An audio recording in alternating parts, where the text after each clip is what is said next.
17 رمضان المبارک کا آج دن ہے، اور آج کے دن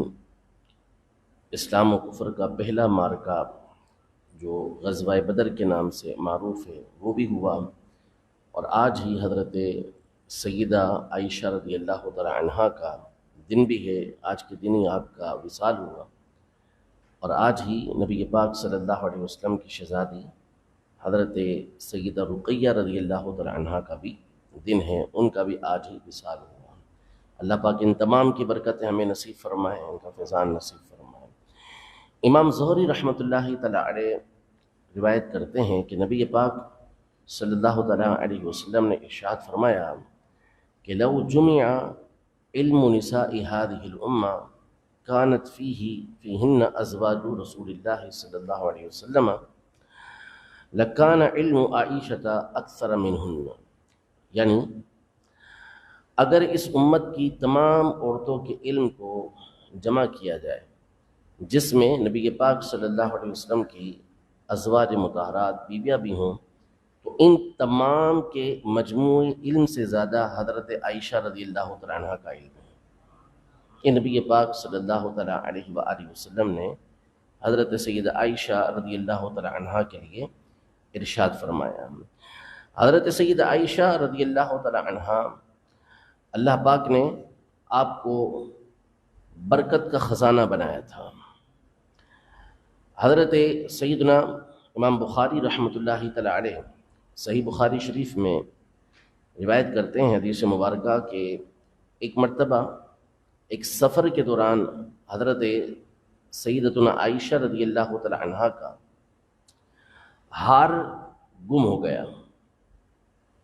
گلے کا ہار گم ہو گیا جو آپ نے اپنی بہن حضرت اسماء سے لیا تھا۔ نبی پاک صلی اللہ تعالیٰ علیہ وسلم نے صحابہ کو حکم دیا کہ اسے ڈھونڈا گیا، وہ ہار نہیں ملا۔ اب اتفاق سے جس جگہ پر قافلہ رک گیا تھا، تمام لوگ رک گئے تھے، وہاں پر پانی نہیں تھا۔ صبح کا وقت ہو گیا، حضرت عائشہ رضی اللہ تعالی عنہا کے ہار کو تلاش کیا جا رہا تھا لیکن وہ ملا نہیں۔ اب فجر کا وقت جب آنے لگا تو صحابہ کرام علیہم رضوان حضرت ابو بکر صدیق رضی اللہ تعالی عنہ کے پاس آئے اور کہا کہ دیکھیں کہ حضرت عائشہ نے کیا کیا ہے۔ نبی پاک صلی اللہ علیہ وسلم کو اور آپ کے ساتھیوں کو یہاں رکوا دیا، اب نہ یہاں کوئی پانی کا چشمہ ہے اور نہ ہمارے پاس پانی ہے، اب وضو کا کیا کریں؟ اس وقت تک تیمم کا حکم نہیں آیا تھا۔ تو حضرت ابو بکر رضی اللہ تعالی عنہ جو حضرت عائشہ کے والد ہیں، یہ آئے حضرت عائشہ کے پاس، تو نبی پاک صلی اللہ علیہ وسلم حضرت عائشہ کی مبارک ران پر اپنا سر مبارک رکھ کے آرام فرما رہے تھے، سو رہے تھے۔ آپ غصے میں تھے حضرت ابو بکر رضی اللہ تعالی عنہ، آپ نے حضرت عائشہ رضی اللہ تعالی عنہ کے پیٹ کے اندر انگلی ماری غصے میں، یہ تم نے کیا کیا؟ مسلمانوں کو کہاں رکوا دیا؟ پانی نہیں ہے وضو کے لیے۔ اب ظاہر ہے کہ پیٹ کے اندر کسی کی انگلی ماریں تو اس کی تکلیف ہوتی ہے، وہ بندہ ہلتا جلتا ہے۔ حضرت عائشہ فرماتی ہیں کہ میں نے حرکت تک نہیں کی، اس لیے کہ کہیں نبی پاک صلی اللہ علیہ وسلم کی نیند کے اندر خلل نہ آ جائے۔ وہ مبارک سر جو تھا اس کی وجہ سے میں نے اپنے جسم کو حرکت تک نہیں دی۔ تو نبی پاک صلی اللہ علیہ وسلم بیدار ہوئے، اور اس وقت آپ علیہ السلام پر آیت مبارکہ نازل ہوئی کہ اے ایمان والو، جب تمہارے پاس پانی نہ ہو، تم ایسی جگہ پر ہو کہ پانی نہ پاؤ، فلم تجدوا ماء فتیمموا صعیدا طیبا، تو اس وقت تم جو ہے وہ پاک مٹی سے تیمم کر لیا کرو۔ تیمم پورا طہارت حاصل کرنے کا ایک طریقہ ہے جس میں نیت کی جاتی ہے، پھر اس کے بعد زمین پر ہاتھ مار کے یا مٹی کی کوئی بھی چیز ہو اس پر ہاتھ مار کے پورے چہرے پر ہاتھ پھیرا جاتا ہے، پھر دونوں ہاتھوں پر ہاتھ پھیرا جاتا ہے، 2 دفعہ ضرب ماری جاتی ہے، یہ پورا ایک طریقہ کار ہے۔ برحال یہ اس وقت حکم نازل ہوا، تو اس وقت حضرت سیدنا اسید بن حضیر رضی اللہ تعالی عنہ نے حضرت عائشہ رضی اللہ تعالی عنہ سے یہ کہا کہ ما ہی اول برکتک یا عائشہ یا آل ابی بکر، کہ اے آل ابو بکر، اے حضرت عائشہ، یہ آپ کی پہلی برکت نہیں ہے، یہ آپ کی پہلی برکت نہیں ہے، یعنی آپ کی وجہ سے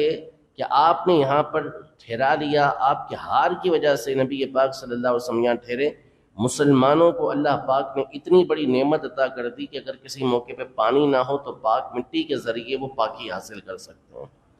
اور اس کی قدر وہی جان سکتا ہے کہ جس کو کبھی پانی نہ ملا ہو، یا وہ پانی استعمال کرنے پر قادر نہ ہو، استعمال نہ کر سکتا ہو، تو اسے پتہ چلے گا کہ یہ کتنی بڑی اللہ کی نعمت ہے۔ تو یہ انہوں نے کہا حضرت عائشہ رضی اللہ تعالی عنہا سے کہ اے آل ابو بکر، یہ تمہاری پہلی برکت نہیں، یعنی اس طرح کی برکت تمہاری وجہ سے اہل اسلام کو ملتی رہتی ہیں۔ اور پھر کمال یہ ہوا کہ جیسے ہی حضرت عائشہ رضی اللہ تعالی عنہا کے اونٹ کو اٹھایا گیا تو وہ جو ہار ہر طرف ڈھونڈا جا رہا تھا وہ حضرت عائشہ رضی اللہ تعالی عنہا کے اونٹ کے نیچے موجود تھا۔ یہ اللہ کی رحمت تھی، قدرت تھی کہ اللہ پاک نے اس طرح حضرت عائشہ رضی اللہ تعالی عنہا کے ذریعے یہ ہار دلانا تھا۔ اللہ پاک نے ان کو بابرکت بنایا، علم کے اندر وہ مقام اور مرتبہ عطا فرمایا کہ بڑے بڑے صحابہ کرام علیہم رضوان اپنے مسائل کے لیے حضرت عائشہ رضی اللہ تعالی عنہا سے رجوع کیا کرتے تھے، ان سے مسائل کو پوچھا کرتے تھے، حتیٰ کہ ایک روایت میں یہ ارشاد فرمایا کہ اپنے دین کا 2/3 حصہ اس حمیرہ یعنی عائشہ سے حاصل کیا کرو۔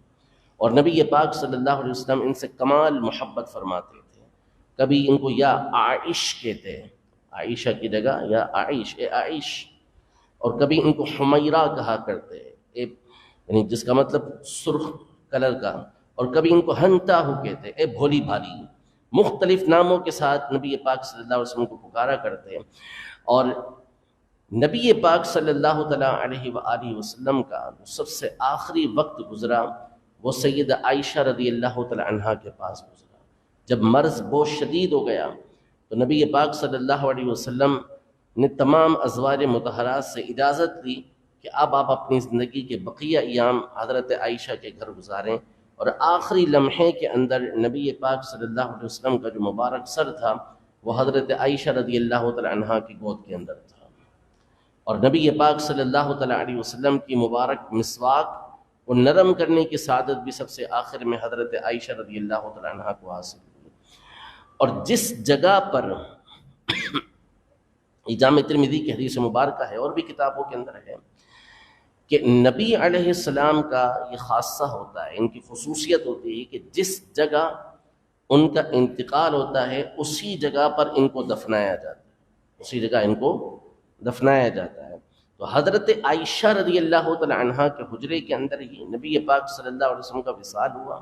اور اسی مقام پر نبی پاک صلی اللہ علیہ وسلم کو دفنایا گیا۔ اور یہ یاد رہے، یہ اہل سنت کا عقیدہ ہے جو قدیم سے علماء نے اپنی کتابوں کے اندر لکھا ہے کہ نبی پاک صلی اللہ تعالیٰ علیہ وسلم جس جگہ پر مدفون ہے، جہاں آپ کی تدفین ہوئی ہے، آپ کا جسم انور جس جگہ پر ہے، وہ جگہ عرش سے بھی افضل ہے، اعلیٰ ہے۔ یہ امام شمس الدین سخاوی، امام ابن عقیل رحمۃ اللہ تعالیٰ علیہ جو غوث پاک رحمۃ اللہ تعالیٰ علیہ کے استاد ہیں، امام ابن عقیل رحمۃ اللہ تعالیٰ علیہ 6 صدی ہجری کے بزرگ ہیں، انہوں نے اپنی کتاب میں مسلمانوں کا اجماع لکھا ہے اس پر کہ مسلمان متفق ہیں کہ قبر انور کی جگہ جہاں نبی پاک صلی اللہ علیہ وسلم موجود ہیں وہ عرش سے بھی اعلیٰ ہے، عرش سے بھی بڑھ کر ہے۔ تو اس حجرے کے اندر جہاں نبی پاک صلی اللہ علیہ وسلم موجود ہیں وہ جگہ ہے کہ جو حضرت عائشہ رضی اللہ تعالی عنہا کو نبی پاک صلی اللہ علیہ وسلم نے اپنی زندگی کے اندر عطا فرمائی تھی، وہ حجرہ ان کا ہے، تو اسی میں نبی پاک صلی اللہ علیہ وسلم موجود ہیں۔ تو اس سے ہم اس مبارک گھر کی عظمت اور شان کا اندازہ یہ لگا سکتے ہیں۔ حضرت عائشہ رضی اللہ تعالی عنہا کے اس حجرے کے اندر حضرت ابو بکر اور حضرت عمر رضی اللہ تعالی عنہ کی قبر انور ہے۔ جب حضرت ابو بکر رضی اللہ تعالی عنہ کا وصال ہوا، اس حجرے کے اندر ان کو دفنایا گیا، تو حضرت عائشہ فرماتی ہیں کہ میں اپنے اس جگہ کے اندر، اس حصے کے اندر جہاں پر یہ دونوں حضرات موجود تھے، ایسے ہی آرام سے چلی جایا کرتی تھی، کیونکہ میں کہتی تھی کہ یہ میرے والد ہیں اور یہ میرے شوہر ہیں، یعنی حضرت ابو بکر والد ہیں اور نبی پاک صلی اللہ علیہ وسلم شوہر ہیں، تو اور نبی پاک صلی اللہ علیہ وسلم کا رشتہ دنیا سے رخصت ہونے کے بعد بھی باقی رہتا ہے، تو کوئی مسئلہ ہی نہیں، کوئی حجاب کا میں خاص اہتمام نہیں کرتی تھی، پورا پردہ کر کے میں اندر جاؤں۔ لیکن جب حضرت عمر رضی اللہ تعالی عنہ کو آپ کے حجرے میں دفن کیا گیا تو یہ حدیث پاک موجود ہے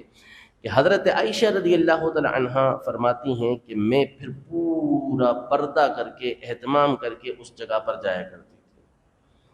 تھی۔ یہ آپ نے اہل سنت کے عقیدے اور نظریے کو واضح کیا کہ اگرچہ کہ یہ دنیا سے رخصت ہو چکے ہیں لیکن اپنی قبر پہ آنے والے ہر شخص کو جانتے ہیں،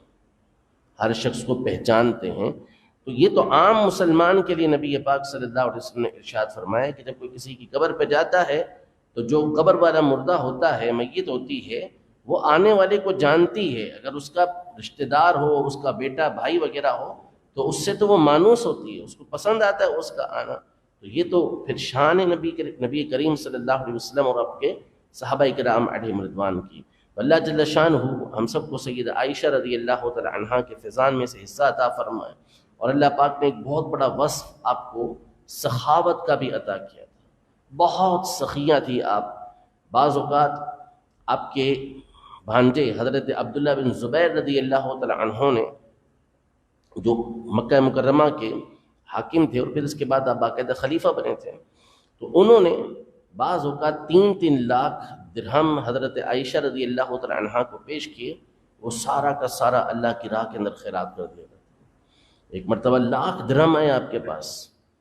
سب خرچ کر دیا، خود روزے سے تھیں۔ آپ کی خادمہ نے کہا کہ آپ ایک درہم تو بچا لیتی تاکہ اس سے ہم افطاری کر لیتے، تو کہا پہلے بتاتی تو رکھ لیتی، لیکن جب نہیں بتایا تو سارا اللہ کی راہ کے اندر خرچ کر دیا۔ اللہ پاک ان کی اس خوبی سے بھی ہمیں حصہ نصیب فرمائے۔ آج کوشش کریں کہ ان کا، سیدہ رقیہ رضی اللہ تعالی عنہا کا اور اصحاب بدر، ان تمام کی نیاز اپنے گھر کے اندر کریں۔ اللہ پاک ہم سب کو ان تمام کی برکات دنیا اور آخرت دونوں میں نصیب فرمائے۔ آمین بجاہ النبی الامین صلی اللہ تعالی علیہ وآلہ وسلم۔